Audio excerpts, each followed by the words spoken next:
Assalamualaikum.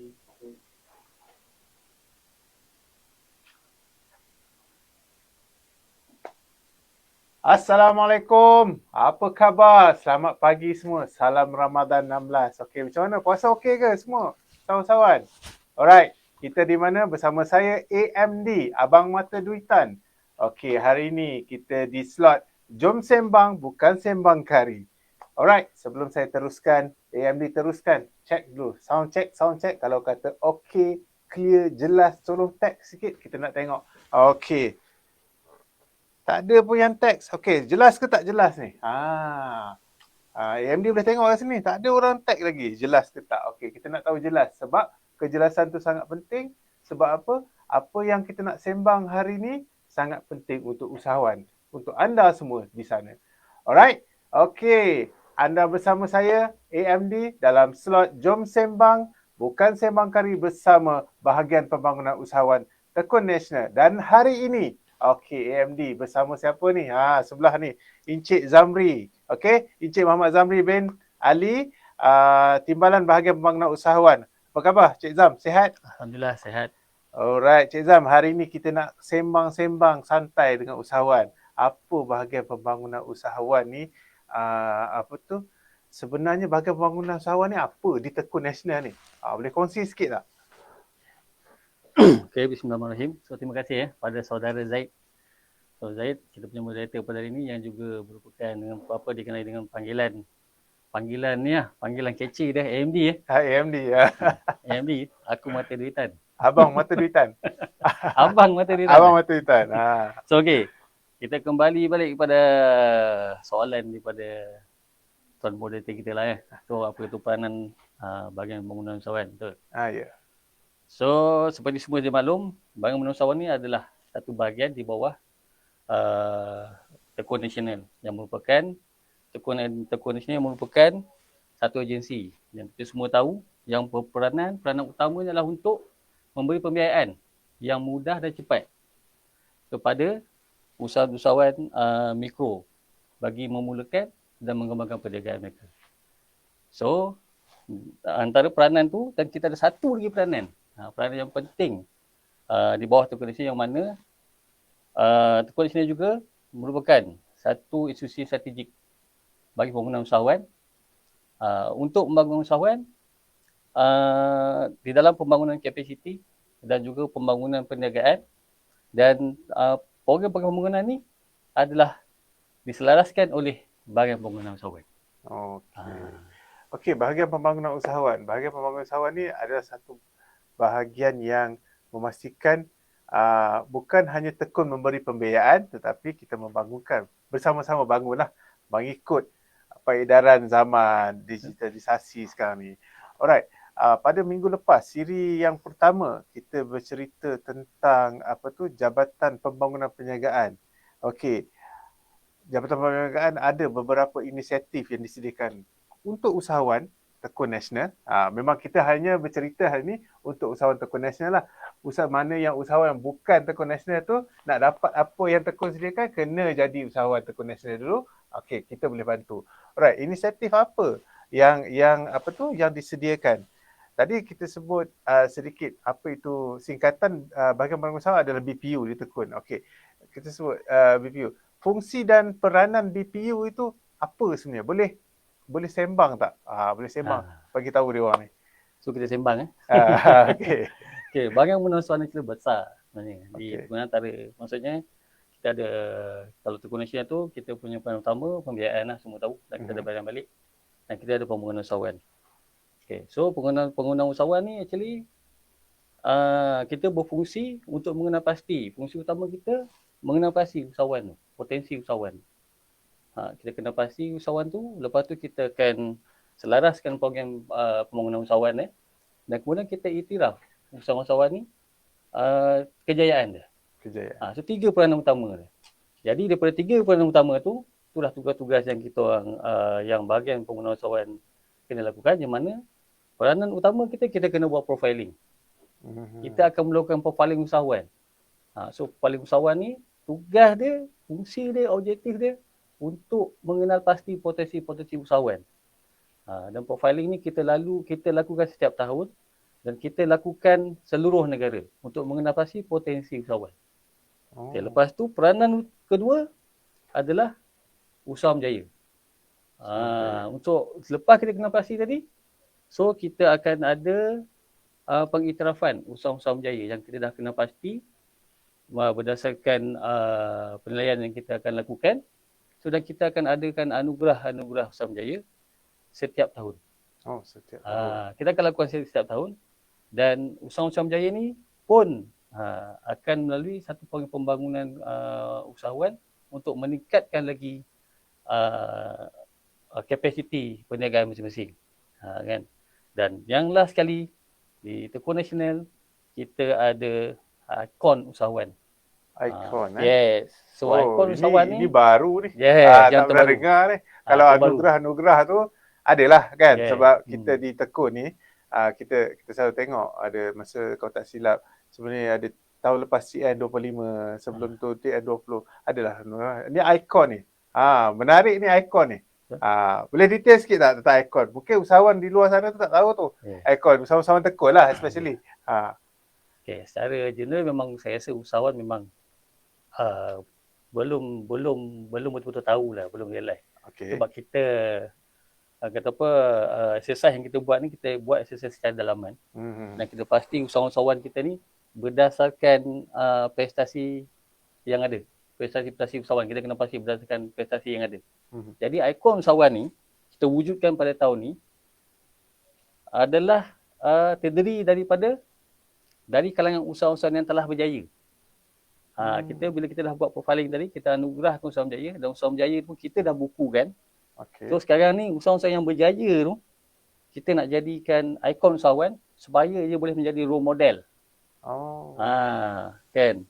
So kita usahawan yang kita kategorikan ikon usahawan ni, insya-Allah akan menjadi role model kepada usahawan yang lain. Itu tujuan utama dia lah. Kan? Jadi kita tak nak, sebab saya berdasarkan benda yang kita dah praktis, usahawan berjaya ni pun alhamdulillah, usahawan berjaya Tekun Nasional ni dia amat dekat, amat rapat dengan Tekun Nasional, dan dia sebagai menghargai kan salah satu kejayaan usahawan tu, daripada masa sama kejayaan pada Tekun Nasional sebagai agensi yang membimbing dia orang ni, yang memberi, asal orang kata memberi modal penjagaan daripada mula berniaga tu. So kita track dia daripada mula berniaga, dia buat second loan, dia buat third loan, masa dia masih lagi orang kata berpayung lebih kurang kan, untuk meningkatkan perniagaan dia dengan bersama Tekun Nasional. Jadi pada akhirnya kita iktiraf kejayaan usahawan ni, dan pada sama kita jadikan balik dia role model supaya usahawan ni boleh menjadi sebagai satu booster kan. So satu ikon kepada usahawan lain untuk berjaya. Seperti mana ikon-ikon yang ada ni. Okey. Ikon ni satu yang menarik, yang baru dibuatlah oleh BPU untuk Tekun, usahawan Tekun, dan bercerita ni ikon ni kita dah pergi jauh sebenarnya ni. Jauh. Nak tahu profiling tu. Kita petang balik.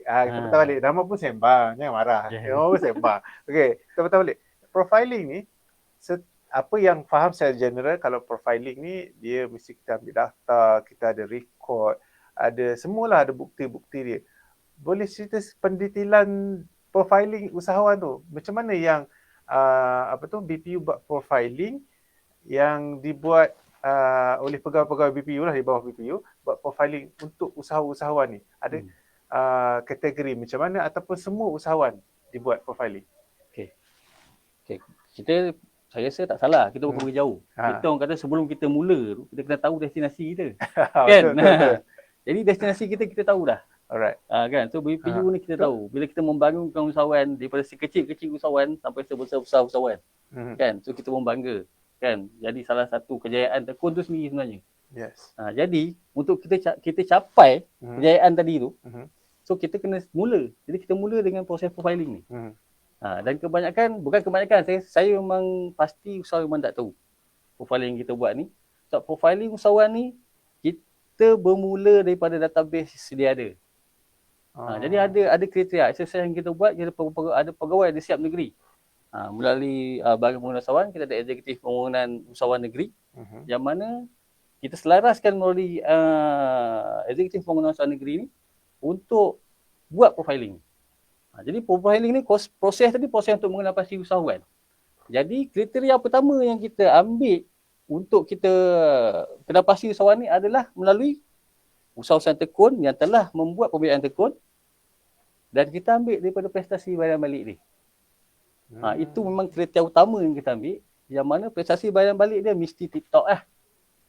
Kalau anda kata dalam Tekun Nasional ni kita panggil kategori A1, yang mana kategori yang tiada tunggakan langsung sepanjang dia membuat Walaupun pembiayaan 1 bulan? Walaupun 1 bulan tak ada.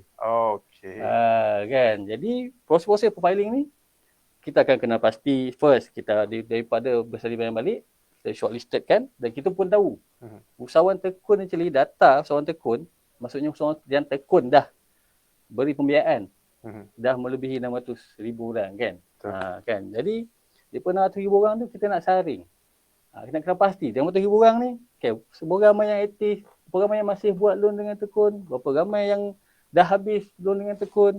Jadi berapa ramai yang buat bayaran balik, kita kena pasti. Kena perkembangan perniagaan dia, berapa nilai jualan dia.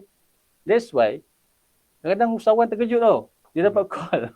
Dia dapat call, dapat tag daripada kita punya pegawai negeri kan. Tiba-tiba kita tanya, Assalamualaikum, saya daripada PU, Tekun Nasional. Kita nak tanya lah kan, macam mana berniaga. Masih berniaga lagi ke tak kan. Lepas tu kita akan tanya, boleh tahu tak nilai jualan semua. Actually itu exercise yang kita buat untuk kita kena pasti awal-awal ni sebelum benda-benda tadi datang. Belum kita iktiraf sebagai usahawan berjaya, belum kita iktiraf dia sebagai akaun usahawan, kan, semua kita bukukan, kan, dan kita tawarkan program pembangunan yang ada, kan, melalui itulah, melalui latihan, menggunakan kapasiti, menggunakan produk, melalui jabatan perniagaan sebelum ni, kan, ada perniagaan produk, hasil pasaran. Jadi kadang usahawan terkejut, tiba dapat call, okey kita nak calonkanlah apa ni tuan untuk program hasil pasaran ekspor melalui agensi Bagus Skor, contoh, kan. Jadi profiling tu kita tahu satu exercise yang penting, dan kita buat secara dalaman, dan kita minta sangat yang usahawan-usahawan luar sana boleh kerjasama lah. Boleh kerjasama bila dihubungi oleh pegawai tekun. Kerjasama, perkataan kerjasama tu macam berat je berat. nak dapat tu. So ada kadang usahawan dia ingat benda tu scam. Oh, okey. Ingat scam pula. Tiba-tiba kita call, ini scam ni kan. Tak ada kan. Itu kadang tu bila usahawan yang kita dapat anugerah, dan usaha anugerah tu bukannya kita macam contoh macam Cik Ray kata tadi TN20, TN25 kan 5 tu. Tak. Kadang-kadang ni contoh macam kita ada program yang melibatkan apa ni Tekun Nasional di peringkat negeri pun macam baru ni. Program tekun Karnival Tekun Madani di Selangor kan. Ya, di Selangor. Pun kita iktiraf usahawan di peringkat negeri, kat situ kita bagi award tu. Kat situ. Jadi usahawan-usahawan ni dengan terkejut, macam mana aku terpilih kan. Jadi kita select tu. select. Kita memang select sebenarnya. Kalau tak select tak dapat kan. Kan kita nak bagi yang prestasi bayar cantik tu. Jadi tu kita buat profiling tu ke arah ke perkara tu. Yang memang usahawan secara dasar ni memang tak tahu. Tak tahu lah. Kan. Okey, profiling ni agak berat nak buat 600,000. Kalau apa yang saya tahu, usahawan-usahawan tekun di luar sana yang aktif lebih kurang 300 ke 400,000 yang aktif. Tapi dengan ada, katakan tadi ada 14 IPUN, Eksekutif Pembangunan Usahawan Negeri, 14 orang, nak select, nak buat profiling, nak itu 400,000 tu rasanya muntah juga benda tu. Muntah. Lepas tu tadi ada sebut, ada kita buat apa buku. Buku tu apa cerita? Buku tu dia dibukukan macam mana? Apa yang dibukukan? Buku usahawan berjaya kita panggil. Kita panggil top 50 usahawan berjaya. Cumanya buku ni kita tak pasarkan lah. Kan? Actually buku tu salah satu kita punya hasil lah daripada profiling tu, yang mana usahawan-usahawan yang kita dah buat profiling ni kita bukukan untuk reference kita sendiri. Kan? Sebab untuk perkhidmatan kita, sebab dia pun melibatkan data-data, so kita tak wawarkan pada publik. Tapi buku ni untuk perkhidmatan semua adalah hasil yang mana salah satu orang kata apa, hasil daripada profiling tadi, yang mana di peringkat pengurusan Tengku Nasional sendiri, Mhm. so kita bentang pada peringkat pengurusan, so ini dia usahawan-usahawan berjaya yang ada di Tengku Nasional. So di peringkat pengurusan dan kita sebarkan di peringkat warga, kita punya warga kerja di setiap negeri supaya ambil maklum. Ini adalah usahawan-usahawan berjaya yang ada di Tengku Nasional. Oh. Jadi biasanya usahawan berjaya yang dah dibukukan ni, kita memang close contact dan kita jaga, kita bimbing dia. Oh. Ada usahawan ni dah kita kategorikan special. Usahawan special yang mana kita boleh ketengahkan. Jika ada demand, ada peluang peluang pembangunan di luar sana. Termasuklah agensi-agensi di bawah Puskop, kan ada program-program pembangunan produk, coaching, kan ada latihan-latihan menggunakan kapasiti macam sekarang ni, even di bawah ni kan, daripada JLKU kan, Jabatan Pengurusan Usahawan kita pun ada buat program digitalisasi usahawan kan. Usahawan ni lah yang kita akan offer dulu. Sebab kita dah iktiraf dia. Kita offer dulu supaya boleh meningkatkan lagi perniagaan dari peringkat yang lebih tinggi. So far buku-buku ni pun kita edarkan di peringkat dalaman dan juga di peringkat kementerian. Kan? So kementerian pun aware. Dan kita pun tahu dan ada usahawan yang telah dibuka ni pernah juga dicalonkan di peringkat kebangsaan, di peringkat kementerian sendiri. Ada anugerah kecabangan usahawan tahun 2022.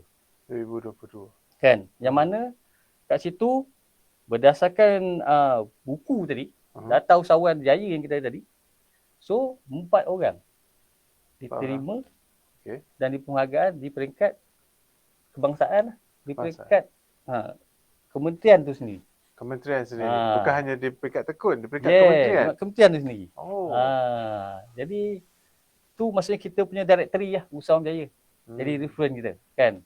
Dan kita dah ada stok untuk usahawan berjaya yang mana ni lah dia hasil daripada pembiayaan kita tadi dan juga bimbingan usahawan yang merupakan salah satu peranan utama Tengku Nasional itu sendiri. Kan? Tapi buku tu memang kita belum pasarkan lagi. Buku belum pasarkan lagi. Kita buat untuk rujukan dalaman saja. Okey, sebut pasal buku tadi. Adakah buku ni dia hanya dibukukan usahawan yang diprofil dan dibukukan, adakah mereka ni dipilih mengikut sektor ataupun tak kisah apa-apa sektor? Setakat ni kejayaan usahawan yang kita select tu, kita pilih tu. Dia akan melibatkan pelbagai sektor. Okey. Dia akan melibatkan pelbagai sektor dan kita buat pecahan bagi setiap negeri. Pecahan bagi setiap negeri. So setiap negeri ada dan setiap sektor ada. So kita cover daripada semua sektor yang ada dan juga kategori usahawan yang ada, bukan cakap orang kata bumi putera Melayu, bumi pun ada. Bumi pun ada. Kategori usahawan India. Dia semua. So dia setiap negeri tu ada tu dan setiap tahun tu. Okey.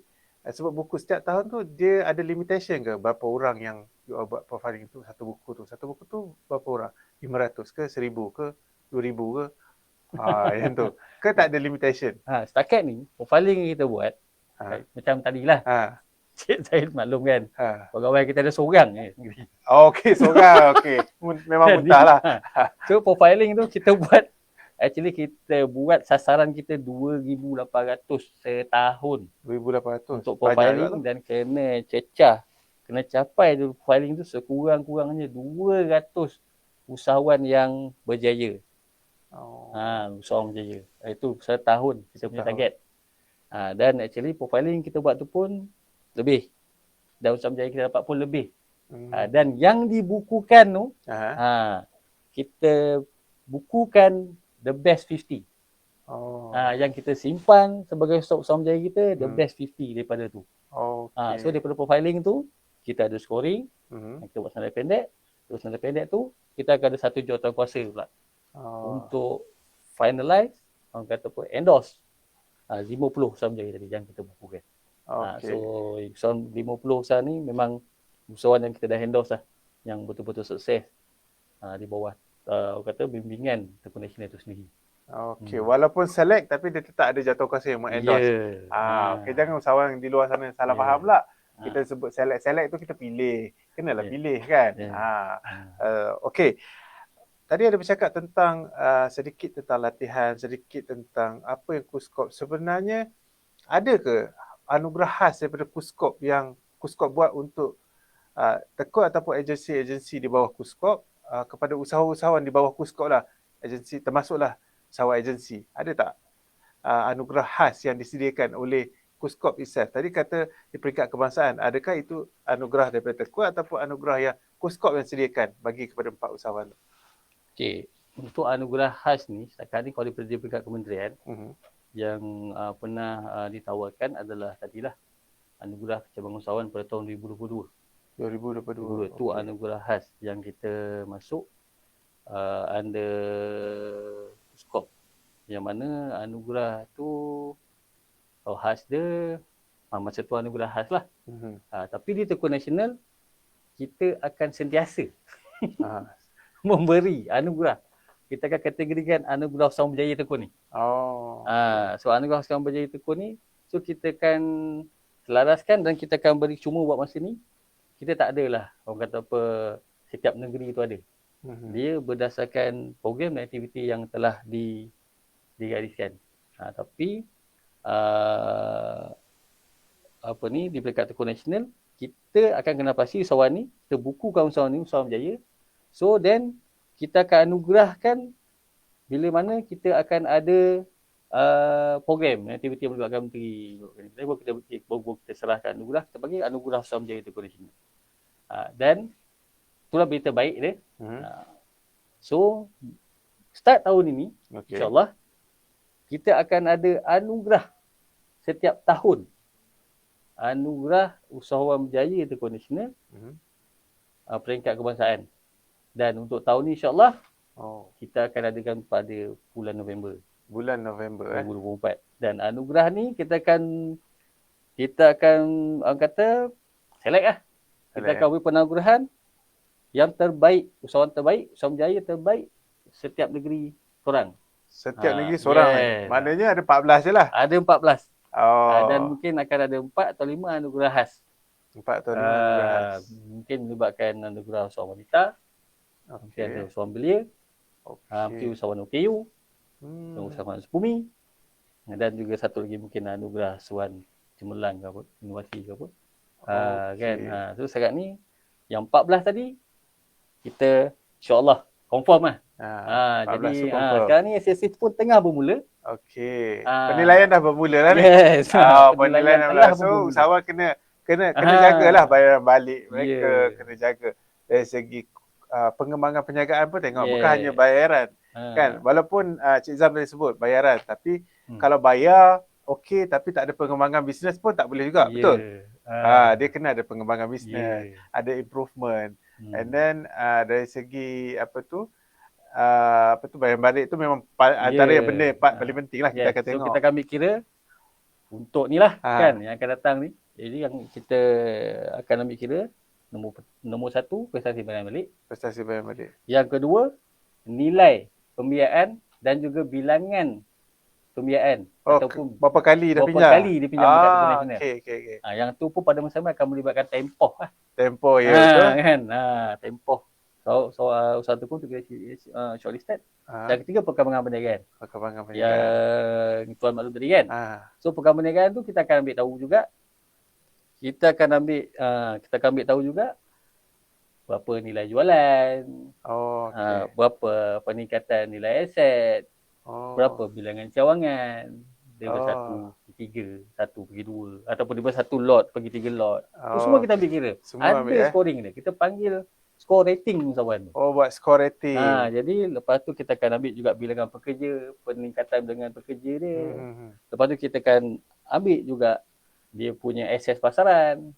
Sama ada dia masih lagi localize ataupun dia memang dah pecah pergi ke e-commerce ke kan, dah sampai ke antarabangsa pun ada, kita pun buat penilaian kan. Lepas tu pembangunan produk. Kita tengok branding dia. Kan produk dia ada branding tak? Proper tak branding dia? Kan. So macam mana dia punya packaging ni kita akan ambil tahu. Dan yang paling penting, ni paling penting, kerjasama usahawan. Kerjasama Sebab ada usahawan yang tak nak tu. Kita dah nampak potensi dia. tak nak. Kita Aduh. boleh angkat dia. Even kita dah nak bagi lah. Ada juga usaha macam tu Yes, ada. Macam pelik tapi benar lah ni. Pelik benda jadi. Benda jadi ya. Oh, dah ada experience lah. Yes. Kerjasama, tak bagi kerjasama. Tak bagi sama. Rasanya, Sama ada kalau kita orang kata husnuzon lah. Kan? Iyalah, betul. Mungkin dia nak bagi peluang kat orang lain ke. Dia sebab perlu kerjasama tu. Kerjasama Okay. Mungkin ada beberapa dokumen yang kita minta, mungkin banyak ke atau tu mungkin ada berkali-kali yang kita minta. Tapi itu adalah kata orang cakap itu adalah cabaran untuk menjadi orang yang berjaya bukan mudah lah. So usahawan-usahawan kat sana, kat luar sana, usahawan-usahawan tekun yang dah dengar apa Cik Zam beritahu, kriteria dia bukanlah mudah. Saya kira tadi lebih pada 10 kiri kanan jari saya ni.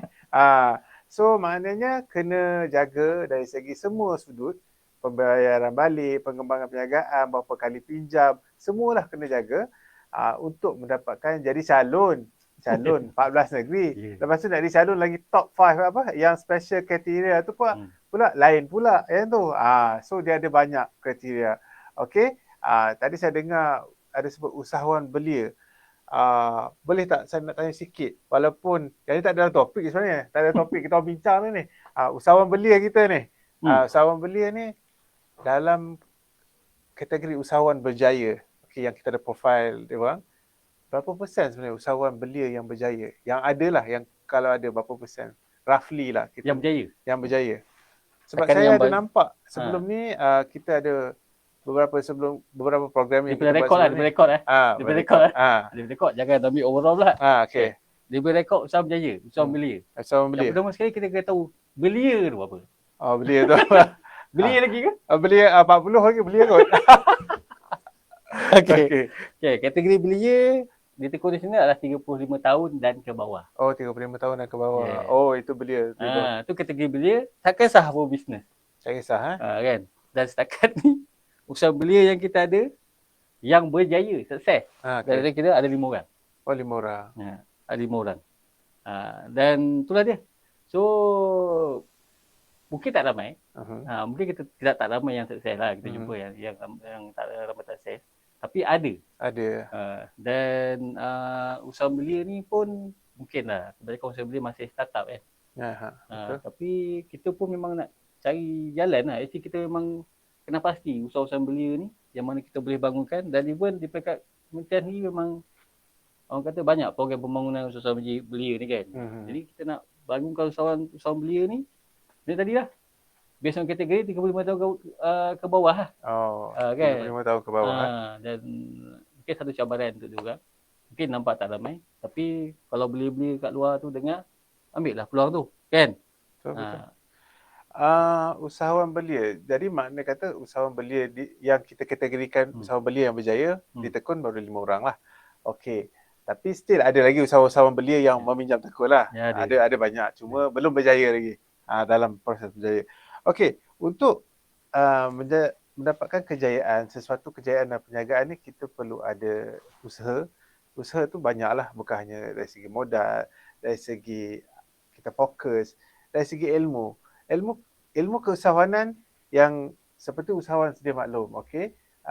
Tekun Nasional ada Jabatan Latihan Keusahawanan yang memberi latihan-latihan, dan ada tak program latihan keusahawanan ni yang dibuat bersama dengan pairing agensi-agensi lain di bawah kementerian ataupun di luar kementerian? Ada tak? Boleh kongsikan? Tanya soalan ni. Sebab dia BPU, kita boleh tanya semua. Macam tu. Okey. Di bawah Badan Pengusahawan, bukan di bawah lah, bersama-sama Badan Pengusahawan ni, kita ada Jabatan Latihan Keusahawanan. Yang mana di samping melakukan orang kata latihan asal keusahawanan, kita pun tahu kan, mana usahawan tu sama juga. Kita offer pada semua usahawan tekun nasional yang mana yang ada pembiayaan dengan tekun nasional akan dapat offer lah, peluang untuk menjadi seminar asal keusahawanan tu. Yang memang kita buat satu Malaysia, all out kan. Tu Cik Zaid pun biasanya obsession kan. All out benda tu kan. Tak cukup tanah dia kan. Okay. Dan berita baiknya juga di bawah Jabatan Latihan Keusahawanan Tekun Nasional, pun ada kerjasama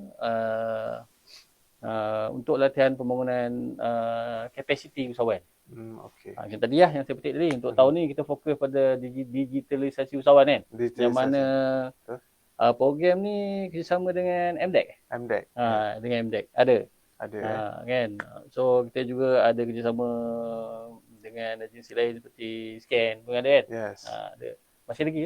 Dengan e-scan setakat ni kita tak untuk tahun ni belum ada dalam perancangan dengan MDEC. Yang itu yang dimaklumkan. Dan kita nak tahu dari segi tu usahawan selalu tanya bila kita buat training kan. Kau bagi training. Tak ada geran. Geran saya kata bapak lah. Bapak dia adalah BPU. Sebab minggu lepas kita sembang dengan Jabatan Pembangunan Perniagaan, disebut geran. Mungkin boleh clearkan sikit picture usahawan. Geran ni bukan 100% kita memberi duit ataupun setakat ni yang kita praktis, yang saya tahu adalah geran ni dia ada macam matching grant. Ada yang kita bagi barang, ada yang kita bagi duit ataupun kita bagi pembiayaan dan juga barang. So boleh explain. Geran yang usahawan pergi mana-mana tu ada geran. Kadang-kadang stres jugalah bila usahawan ada geran kan. Okay, geran ni sebenarnya di bawah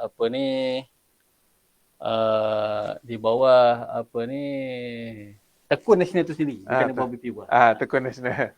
Di bawah Tekun Nasional tu sendiri, actually memang kita tak ada grant. Kita ni memang pembiayaan. Agensi pembiaya yang mana kita dapat dana daripada kerajaan untuk kita selaraskan pembiayaan. Jadi untuk matching grant ni biasanya dia akan melibatkan agensi lain, even KUSKOP tu sendiri. Kalau yang direct dengan BPU lah, kita ada satu agensi di bawah KUSKOP, dipanggil Pro2J. So di bawah Pro2J ni biasanya macam ni lah, matching grant lah. Tapi setakat yang Pro2J ni bukan matching grant, dia memang dia ada program grant, dipanggil program pembangunan yang boleh melibatkan siswazah dan belia-belia ni.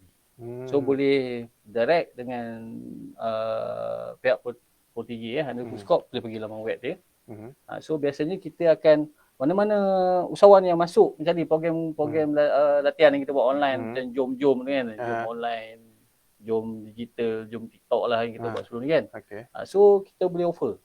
Kita akan offer usahawan untuk daftar dengan kementerian sendiri untuk dapatkan grant-grant tu lah. So dia mungkin ada sistem dia select ni pun kita tak pasti lah. Cumanya saya nak tekankan, berdasarkan profiling yang kita buat lah. Majoriti usahawan yang sukses dekat tekun yang kita buat profiling ni kan. Actually semua bermula dengan modal. Tidak mengharapkan grant. Modal modal sendiri. Yes, even startup dia pun sendiri. Startup pun kebanyakan sendiri. So dia hadir ke Tekun Nasional ni untuk kita bantu memajukan dan mengembangkan lagi perniagaan. Dah maju, dah bertapak cantik dan baru untuk dapat program-program grant ni kan. Biasalah kan. Dah tak berniaga barulah kita sedap kita nak bagi bantuan-bantuan grant itu kan. Dan bantuan-bantuan itu kan setakat buah KUSKOP, dia buah kementerian lain pun banyak. Kan, jadi even kita tahu kalau kita betul-betul orang kata develop perniagaan kita, ramai banyak agensi luar sana yang sanggup berikan grant-grant yang ada tu kan. Tapi dia buah KUSKOP setakat ni yang direct dengan kita ada tinggi lah. Dan yang lain grant-grant lain di bawah Jabatan Pembangunan Perniagaan, kita pun ada halal kan, program untuk pembungkusan halal, pembungkusan produk, hasil pasaran. Tapi macam tadi lah, grant tu untuk melayakkan dapat tu tak boleh lah pada startup. Dia kena ada something lah. Dia kena dah ada. Kan? Kena dah ada dan baru akan melayakkan kita untuk dapat program grant tu. Benda ni bagi saya salah satu booster pada usahawan kan. Maksudnya usahawan yang betul-betul layak kita bagi grant. Tapi di PPU sendiri kita memang tak ada grant lah yang kita keluarkan untuk usahawan kita di luar sana lah. Alright. Yang terakhir soalan saya nak tanya Cik Zam lah, yang terakhir. Selain daripada apa Cik Zam cerita tu, apa lagi peranan BPU dalam membangunkan usahawan tekun lah. Kita cakap fokus usahawan tekun. lain selain daripada itu, peranan yang tadi dah sebut semua, dah banyak dah Cik Zam sebut. Ada tak yang tak tersebut lagi yang dibuat oleh BPU untuk membantu usahawan ni? Okay, selain daripada 3 core tadi, bahagian pengusahawan juga actually berperanan lah sebagai kata apa ni, awareness, mewujudkan kesedaran. Mewujudkan kesedaran pada usahawan, berapa pentingnya untuk kita membudayakan usahawanan tu. Membudayakan usahawanan tu bagi pembangunan ekonomi masyarakat dan juga pembangunan ekonomi negara kan. So biasanya BPU akan kerap terlibat dengan program-program pembentangan, taklimat, usahawanan di peringkat negeri lah. So saya pun ucapkan banyak terima kasih lah pada Eksekutif Pengurusan Usahawan Negeri kan. Dia orang memang pun sama juga macam Zaid kan. Kurang tanah dia buat je kan. So banyak di peringkat-peringkat negeri lagi tinggi permintaan dia, di mana BPU akan turun sebagai penyelaras dan membantu bahagian operasi Telco Nasional kan untuk mewawalkan mewujudkan kesedaran, awareness, yang mana pentingnya pembangunan membudayakan perniagaan di kalangan masyarakat itu sendiri. Kan. So selain daripada itu, macam itulah kita akan terima apa-apa juga mandat yang akan diamanahkan daripada pihak bos kita lah, kementerian, untuk membangunkan usahawan ni. Kita pun tahu challenge kita tahu Telco Nasional ni kita punya sasaran kita usahawan mikro. Dan kita tahu usahawan mikro memang usahawan yang kecil dan kita nak membangunkan usahawan ni menjadi lebih besar. Kan? Jadi dia bukan saja melibatkan pembiayaan modal, so peranan kita lebih. Dia melibatkan kita untuk membangunkan usahawan tu kan, dan pada masa sama orang kata meningkatkan lagi kapasiti usahawan ke peringkat lebih tinggi. Macam tadi kan. So actually kita juga ada cengkang kita. Diorang akan tanya juga, so usahawan dah berjaya ni apa lagi yang Telco boleh bantu. So bila dah sampai satu tahap tinggi tadi, kita tinggikan lagi. Kita ada juga peranan yang mana kita akan kita akan bagi peluang perusahaan ni untuk pergi next level. Contoh bila usaha mikro, dia lebih kepada perniagaan secara persendirian kan. So kita akan melalui Jabatan Pembangunan Perniagaan, kita akan calonkan pula usahawan ni untuk pergi pada next level, perniagaan franchise bersama Pernas. So kita bagi. So dia boleh besarkan perniagaan dalam bentuk franchise pula. Dan ada juga usahawan-usahawan yang dah selesai yang kita kena pasti ni, terkembang lagi perniagaan dia, kita showkan pula pada bank rakyat. Bank rakyat untuk dapat pembiayaan yang lebih tinggi. Kita kan tekun sampai 200,000 je kan. Jadi pembiayaan modal lebih tinggi untuk mengembangkan perniagaan, kita boleh showkan pula dekat bank. Kan, untuk dia orang dapat pembiayaan yang lebih tinggi. Tapi itulah pentingnya kerjasama tadi. Kerjasama apa pun kerjasama. Kerjasama daripada usahawan. Alright, terima kasih Cik Zam. Kita dah kurang lebih lah setengah jam bersama BPU yang diwakili Cik Zamri. Terima kasih banyak Cik Zam kerana bersama tim Jom Sembang Bukan Sembang Kari. Ya, betul. Yang ni kita bukan sembang kari, kita cakap yang betul-betul saja. Kita sembang yang betul-betul saja untuk usahawan ambil tahu. Dan yang mana yang Cik Zam kongsi yang banyak tadi tu, kalau agak-agak ada yang krik-krik tak apa nak clear, kita ada Eksekutif Pembangunan Usahawan Negeri di semua negeri. Okey, di 14 negeri. Okey, nak tahu kat mana pejabat? Boleh Google www.tekun.gov.my. Kat situlah di mana ada pejabat negeri, di situ ada Eksekutif Pembangunan Usahawan Negeri. Kalau satu Malaysia nak telefon Cik Zam and the team, tim dia orang ni saya dimaklumkan hanya ada 8 orang je. Nak jaga pengsan dia orang. Nak jaga satu Malaysia. So, kita ada Eksekutif Pembangunan Usahawan Negeri, pergi di sana dulu dan mereka akan bantu dan buat tapisan. Dan sekiranya layak, barulah akan diangkat sampai ke sini. Alright, kita rasanya di sini saja slot Jom Sembang Bukan Sembang Kari untuk siri kali ini. Okey, insyaAllah kita akan jumpa lagi di lain episod yang banyak lagi kita nak sembang, banyak lagi kita nak nak bagi tahu usahawan tekun. Okey. Terima kasih sekali lagi Cik Zam. Dan saya mengucapkan selamat berpuasa kepada semua. Okey, kita ada lagi baki plus minus lebih kurang 14 hari untuk kita meneruskan ibadah puasa. Alright. Teruskan memberi apa dia Cik Zam kata, kerjasama. Usahawan, saya minta semua usahawan di luar sana kerjasama Cik Zam. Kerjasama sangat penting. Bila tim Eksekutif Bangunan Usahawan Negeri telefon, tim BPU itself telefon, janganlah ingat scammer. Kalau scammer tu pakai Truecaller, kita dah tahu scammer ke tak. Kalau tak, kita tak tahu itu scammer ke tak kan. Macam-macam inisiatif untuk kita mengelakkan itu adalah scammer. Okey, itu saja daripada slot Jom Sembang Bukan Sembang Kari. Kita jumpa lagi di next episode di slot Jom Sembang Sembang Bukan Sembang Kari. Bye-bye. Bye.